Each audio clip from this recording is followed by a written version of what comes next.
So yeah, your favorite wannabe YouTuber is back with another video. तो आज की जो वीडियो है वो बहुत बेसिकली बहुत ही ज़्यादा पर्सनल लेवल पे कनेक्ट करेगी तुम्हें और मुझे, क्योंकि ये जो टॉपिक है तुमने थंबनेल और मतलब बेसिकली तुमने टाइटल से समझ ही लिया होगा कि ये वीडियो किस चीज़ पे होने वाली है। तो ये हम लोगों के लिए एक पर्सनल लेवल पे कनेक्शन है। क्यों? क्योंकि ये हमारा फेज़ है, मोस्ट प्रोबेबली फेज़ है अनटिल अनलेस तुम उन लोगों की तरह जो चाहते कि ये कभी हो ही ना उनके साथ और वो करना ही नहीं चाहते, उनको छोड़ के जो एक्चुअल में जेन्युइनली ये चीज़ चाहते हैं उनके लिए एक बहुत पर्सनल चीज़ है। तो आज इस वीडियो में हम बेसिकली कुछ टॉपिक्स को छुएंगे, कुछ पीओवीज़ को छुएंगे मेरी तरफ से, जो कि मेरा पर्सनल ओपिनियन है, जिसकी वजह से कोई किसी को ड्रम में भर रहा है, कोई किसी को फ्रिज में भर रहा है, कोई किसी को बिल्कुल चीट ही कर दे रहा है, पकड़ जाने के बाद भी उसे कोई डर ही नहीं है और ये सारी चीज़ें हो रही है। तो फर्स्ट ऑफ ऑल, अगर तुम इस वीडियो को ये सोच के आए हो कि मैं तुम्हें सिखाने वाला हूँ कि कैसे तुम्हें वो परफेक्ट पर्सन को तुम अट्रैक्ट करो या कैसे तुम किसी को लुभाओ, तो तुम बहुत गलत जगह पे हो, क्योंकि मेरे को नहीं लगता कि तुम्हें वो चीज़ें सिखाने की ज़रूरत है। क्योंकि अगर तुम टिप्स एंड ट्रिक्स यूज़ कर रहे हो तो इससे अच्छा तो करो ही मत, तुम्हारे बस की नहीं है, मैं तुम्हें सीधा कह रहा हूँ मुँह पे। सो मैं वो चीज़ें नहीं बताऊँगा, बट हाँ, अब मैं वीडियो के एंड में मैं अपना पर्सनल स्टैंडर्डाइजेशन रखूँगा कि स्टैंडर्ड पे मैं जज करता हूँ एक सामने वाले पर्सन को। जज in the sense not in a judgmental way, in order to seek the potential with me. तुम समझ रहे हो, मैं उस तरीके से जज नहीं कर रहा हूँ, मैं बस ये देख रहा हूँ कि क्या वो पर्सन मेरे लायक है। वो मैं कैसे स्टैंडर्डाइज करता हूँ वो मैं बिल्कुल एंड में तुम्हें बताऊँगा। तो फर्स्ट ऑफ ऑल हम आ जाते हैं कि ये क्यों हो रहा है। देखो, अगर तुम हमारे पेरेंट्स की जनरेशन पे जाओगे तो उस टाइम पे इन लोगों के लिए मैरिज का मतलब होता था एक बहुत बड़ी responsibility, something for which they have to work even harder. उस टाइम पे लोगों का कमिटमेंट ये होता था कि जब तक मौत नहीं होगी तब तक अलग नहीं होंगे, एंड अगर तुम्हें डाइवोर्स लेना था तो it would be something which would be really shameful. But अभी क्योंकि एम्पावरमेंट हो चुकी है, बहुत ज़्यादा अवेयरनेस फैल चुकी है, तो इसलिए ये एक टैबू की तरह एक नॉर्मल हो गया, जो कि बहुत अच्छी चीज़ है। Mind it, I am not saying कि ये नॉर्मलाइज होना, डाइवोर्स नॉर्मलाइज होना गलत नहीं है, इट्स एब्सोल्युटली राइट। बट यहाँ पे दिक्कत ये है, ये जो लॉज बनाए गए थे प्रोटेक्शन फॉर वुमेन के लिए और ये मैरिज डिवोर्स के लिए, ये सारी चीज़ों का जिनको जेन्युइनली नीड है उन लोगों को भी ईविल तरीके से स्टीरियोटाइप किया जा रहा है। क्यों? क्योंकि इन लोगों की वजह से जो कि इसका मिसयूज़ कर रहे हैं, कोई अच्छी चीज़ को मिसयूज़ करने की वजह से जिन लोगों को एक्चुअल में नीड है उनको भी एक बुरी नज़र से, या तुम कह सकते हो एक ईविल नेचर में देखा जा रहा है, और इस लॉ को ही इनफैक्ट पूरी तरीके से ईविल वे में देखा जा रहा है, जो कि मेरा पर्सनल ओपिनियन है कि गलत है। क्योंकि बहुत सारे लोगों को जेन्युइनली नीड है। क्या अगर ये नहीं हो रहा है इसका मतलब ये है कि क्राइम कम हो चुके हैं मैरिज के अंदर वुमेन के ऊपर? नहीं, एब्सोल्युटली हो रहे हैं, बहुत सारे जगहों पे हो रहे हैं। बट क्योंकि इसका मिसयूज़ किया जा रहा है ना, इस लॉ को इस तरीके से ईविल वे में देखा जा रहा है, और मुझे नहीं लगता कि कभी चेंज होगा। बट अगर गलती से चेंज हो गया तो जिनको एक्चुअल में नीड है वो फंसे के फंसे रह जाएंगे। सो बेसिकली क्योंकि ये एक बहुत सेंस ऑफ रिस्पॉन्सिबिलिटी है, हम लोग जो हमारी जनरेशन है बेसिकली, हम लोगों का क्या है कि हम लोग देखते हैं मूवीज़, हम लोग देखते हैं रील्स, हम लोग देखते हैं सोशल मीडिया, जहाँ पे हम कंज्यूम करते हैं कंटेंट को, और जो हमारा डेफिनेशन है रिलेशनशिप का या फिर एक लव का, वो पूरी तरीके से चेंज हो चुका है।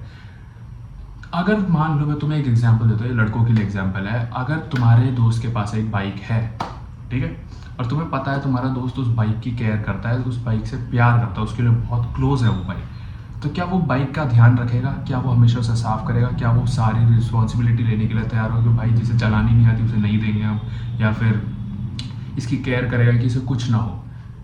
तुम समझ रहे हो मैं क्या कह रहा हूँ? क्यों? क्योंकि उस चीज़ से प्यार करता है, उस चीज़ की केयर करता है। सो द सेम वे, अगर तुम किसी चीज़ के लिए इतना अटैच्ड हो, इतना केयर करते हो, इतना प्यार करते हो, so there is a sense of responsibility, और वो सेंस ऑफ रिस्पॉन्सिबिलिटी ही टेक ओवर करती है मैरिजेस के बाद, as far as I have scene.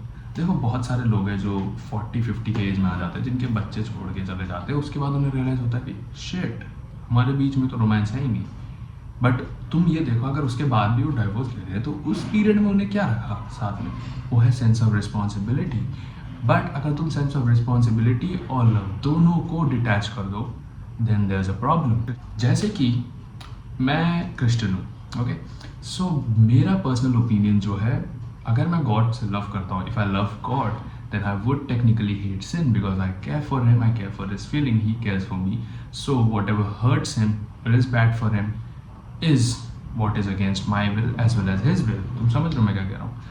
So the same way sense of responsibility बहुत ज़्यादा crucial role play कर लेती है, और जैसे जैसे रिलेशनशिप ये सारी चीज़ें आगे बढ़ती है वो सेंस ऑफ रिस्पॉन्सिबिलिटी इतना टेक ओवर करती है कि वो एक टाइम पे प्यार से भी ज़्यादा इंपॉर्टेंट हो जाता है। तुम समझ रहे हो मैं क्या कह रहा हूँ? मैंने एक वीडियो में इस चीज़ पे बात करी थी, मुझे याद भी नहीं वो कौन सी वीडियो थी, बट आई स्टिल रिमेंबर मैंने एक लाइन कही थी कि किसी को अट्रैक्ट करना और starting a relationship is really the most easiest part, but in order to sustain that या उसको चलाए रखना वो सबसे टफेस्ट चीज़ है। मैंने एक वीडियो में कही थी और मुझे अच्छे से याद है, वही चीज़ अभी भी बहुत क्रूशल है।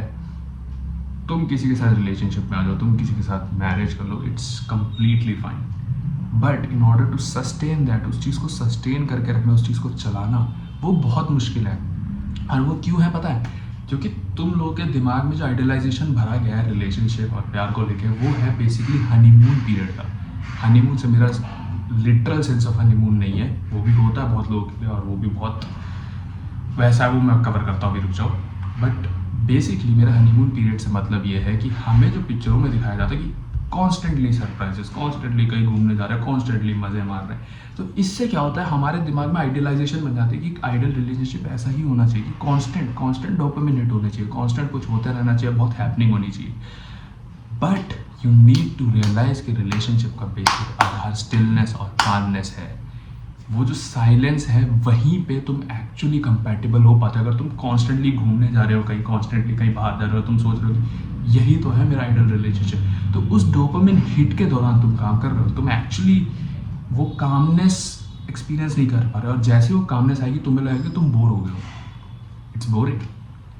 तो सबसे पहले तो तुम ये सोच लो कि अगर तुम्हारे पेरेंट्स लविंग है, जो कि मैं चाहता हूँ कि तुम में से मोस्ट ऑफ के पेरेंट्स हो, होपफुली हो और होने भी चाहिए, अगर वो लविंग है तो तुम्हें रिलेशनशिप की चीज़ें जो सीखनी है, सही और गलत, वो पिक्चरों से नहीं सीखनी, वो तुम्हारे पेरेंट्स के रिलेशनशिप से सीखनी। ये तुम्हें ऐसा लग रहा होगा ये मैं क्या कह रहा हूँ, but this is one of the most genuine way you can learn. तुम्हें उनके वे में सीखनी है, कैसे वो प्रॉब्लम्स हैंडल करते हैं, कैसे वो एक दूसरे की केयर करते हैं, कैसे वो तुम्हारी केयर करते हैं। ये सारी क्वालिटीज़ जब तुम इनकॉर्पोरेट करोगे खुद में, तो हो सकता है उनकी तरह एक हेल्दी सक्सेसफुल रिलेशनशिप तुम्हारी भी हो। ये पिक्चरों को, ये रीलों को आइडलाइज करना बंद कर दो। अगर तुमने रणवीर अलाहाबादी वाला पॉडकास्ट देखा होगा धनश्री और युजवेंद्र चहल का, तो उसमें वो कितने लविंग दिख रहे थे, पर तुम्हें पता है एक्चुअल में क्या हुआ? डाइवोर्स। सो ये रील और रियल में बहुत फ़र्क है। तुम्हें आइडलाइज करना ही नहीं चाहिए सोशल मीडिया की, क्योंकि वो बेसिकली दिखा ही वो चीज़ रहे हैं जो तुम्हें देखना है, तभी तो वो ग्रो करेंगे। वो आइडियल चीज़ नहीं है। मोस्ट ऑफ दी घर में जब एक रिलेशनशिप होता है, तुम देख रहे होगे, तुम घर पे बैठे रहते हो, तुम्हारे पेरेंट्स भी घर पे बैठे रहते हैं, still they are loving each other.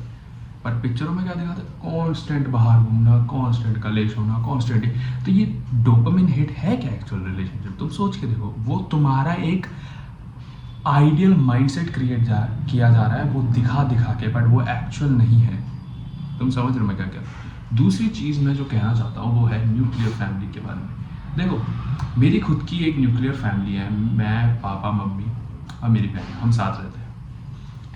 But अगर एक तुम्हारी न्यूक्लियर फैमिली एक टॉक्सिक न्यूक्लियर फैमिली है, जहाँ पे एक सक्सेसफुल रिलेशनशिप है ही नहीं, तुम वो चीज़ें देख के बड़े हुए हो, तो ऑब्वियसली जब तुम एक एज में जाओगे, तुम जब डिसीजंस लोगे, तो तुम्हें गाइड करने के लिए कोई होगा नहीं। पहले के टाइम में अगर बहुत सारे लोग हो तो तुम्हें एक मल्टीपल ओपिनियन मिले। हाँ, तुम कह सकते हो कि इन लोगों के ओपिनियन मेरी लाइफ में मैटर नहीं करते, my life my rules, it's completely fine, it's up to you. But अगर तुम मल्टीपल ओपिनियन लेते हो तो तुम्हें बहुत सारे पर्सपेक्टिव मिलते हैं सोचने के लिए। तो you can reconsider your thoughts, your opinion on that situation. But क्योंकि अब सारे decisions तुम्हारे ऊपर ही है, you have to be really intellectually, emotionally and lovingly honest towards yourself and towards your partner without being selfish to come to an actual conclusion. और ये करना एक लड़ाई में बहुत मुश्किल चीज़ है। तुम सेल्फिश हो गए जब तुम्हारी लड़ाई होगी, क्योंकि तुम्हें तुम्हारी गलती दिखेगी ही नहीं। ये मेरे साथ बहुत बार हुआ है, मैं मना नहीं कर रहा, मेरे को अपनी गलती नहीं दिखती। जब दिखाते हैं मैं सामने वाले को अपोलोजाइज भी करता हूँ, बट बहुत बार मेरे साथ ऐसा भी है कि सामने वाले की गलती हो but they really don't want apologise.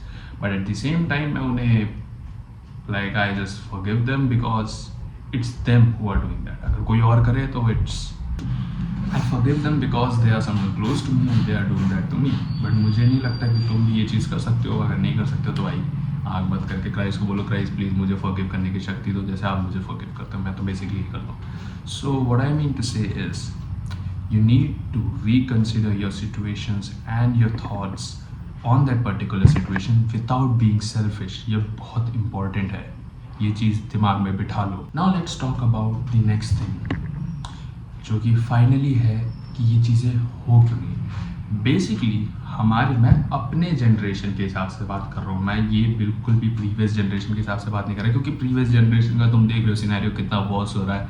तो तुम सोच लो हमारे जनरेशन को तो क्या ही होगा. वी आर डूम्ड भाई, अवेंजर्स डूम्सडे हो जाएगा हमारा.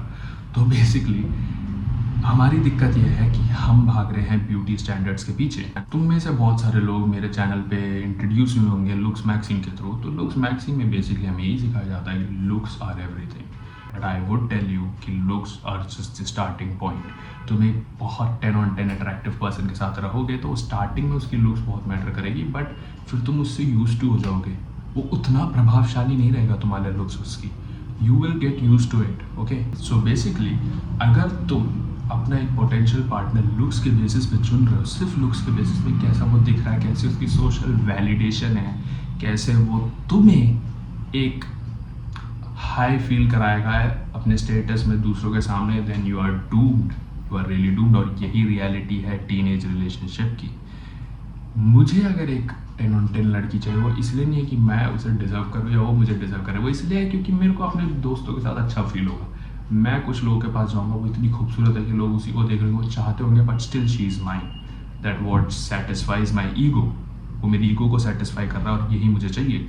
और सेम टाइम उस लड़की को क्या चाहिए कि मतलब उसके इमेजिनरी आइडियल एक रिलेशनशिप होगा, मूवीज़ एंड पिक्चर्स देख के उसे वैसा ही एक मेल चाहिए. ये एक टीनेज रिलेशनशिप की सच्चाई है. बट मैं तुम्हें ऑनेस्टली ये कहना चाहता हूँ, अगर तुम क्रिश्चियन हो तो तुम कान खोल के सुन लो मेरी तरह. अगर तुम डेटिंग कर रहे हो not for the intention of marriage, then it's not worth it. You don't deserve that, you really don't.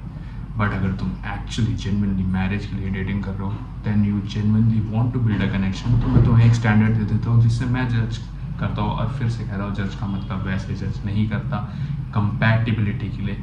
Basically अगर तुम एक लड़की हो तो तुम ये सोचो कि जो सामने वाले लड़की की क्वालिटीज़ है, जो उसकी पर्सनैलिटी की क्वालिटीज़ है, क्या वो तुम अपने बेटे में देखना चाहोगे.